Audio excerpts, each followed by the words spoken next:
آیا سحر ڕێڕەوی ژیانی ئینسان ئەگۆڕێ ڕێڕەوی ژیانی ئینسانی پێ ناگۆڕێ بەدەقی قورئانی پیرۆز و فەرمایشتی پێغەمبەری خوا صلی الله عليه و آله وسلم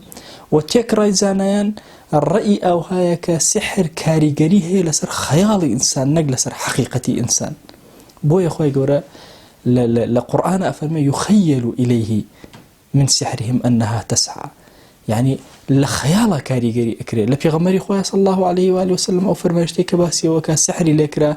افرمي خيالي بيغمري خويا عينا وشي يخيل اليه بكر اهن كوابو عزيزان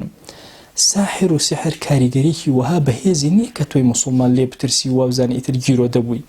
يعني هر كيشي كتبو سر اشكا وابزاني ساحر وقاچي اشكا وابزاني ساحر ونخوش كوتي هر ساحر بمشي وازا برحلا يعني وكو عرزم كردن لو شي خلطي كبي نان بمەوە بخوا پێویست کە زوو بڵێ کاکە تۆ سحر لێکراوە لەبەرەوەی پارە پێیاکە هەندێک کەس نانەکەی نانی سحرە ئەیخوا بۆیە عەزیزانم پێویست ئەکا ئێمە ئازایانە مسلمان زۆر بەهێزە شەیطان بە هەموو هێزی خۆی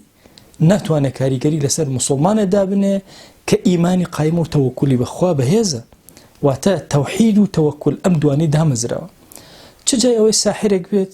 دەسەڵاتی هەبێ و گۆڕانکاری لە حیاتی توێ دروستکە و ئاژاوە لە ماڵی توێ دروستکە ئەم شتانە نییە بۆیە چوویتە ماڵەکەت سەلام عەلەیکوم کە بسم الله کە دەرگاکان داخە یەک شەیاطینی لە ماڵی تۆیان نامێنێ هێمن بە ئارام بە بەهێز بە واللهی لەسەر ئەو سفرەیە دانیشتی بسم الله کرد یەک شەیاطینی لەو منطقەیان نامێنێ و ناتوانن دەست بێنن بۆ ئەو خواردنەی تۆ چوویتە ماڵەوە بسم الله کرد شەیطان خۆی بە بەچەکان و وەچەکانی ئەڵێ شوێن کەوتەکانی ئەڵێ لا مەبیتە لەکم ئەلەم ماڵە ئێوە شوێن نیشتە جێبوونتان نییە ئیتر ئەو ماڵە پاک و بێگەرد ئەبێ هیچ شەیاطینێک تێیە وجودی نابێ و هیچ جنۆکەیەک تێیە وجودی نابێ واتە سحر ئەم کاریگەریە گەورەی نییە کە ئەمڕۆ باسەکرێ لەوە ئەچێ لە خەیاڵی کەسێکە لە فکری کەسێکە لە بۆچوونە تۆزێک کاریگەری لەسەر کەسێک دابنێ بەڵام بەم شێوازەی کە کەسێک زەواج نەکە هەر بڵێ سحرم لێکراوە کەسێک کاسبی بۆ نەکرێ بڵێ سحرم لێکراوە کەسێک ئێشی هەیە بڵێ سحرم لێکراوە بەڕاستی ئەم شتانە غەڵەتن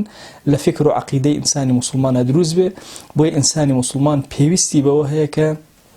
بەهۆش خۆیان بچێتەوە عەقیدە زۆر گرنگە عەزیزانم عەقیدە خوێندن نییە عەقیدە تەنفیز و تەطبیقە هەر کەسێک زیاتر پشتی بەخوا قایم کرد عەقیدەی باشتر دامەزرا خەلل لەوە هەبێت کە تۆ پشتێ بەخوا قایمکەی خەلل لە عەقیدە و بیر و بۆچوونتە هەیە داوامە لە ذاتی پاکی پەروەردگار هەمووان پارێزراو کە لە سحر و جادو و جادوگەران خۆیان داوا لێ ئەەکەین وڵاتی ئێمە نیشتیمانی ئێمە لە دەستی پیسی جادوگەران پاککەرەوە و داوات لێ ئەەکەین یا ئیلاهی بە گەورەی خۆت بە ڕەحمەتی خۆت وەرەی مسلمانان بەرزکەرەوە هێممەتیان بۆ زیاتر کە تەوەکولیان پشتبەستنیان بە خۆت قایمتر کە آمین آمین والحمد لله رب العالمين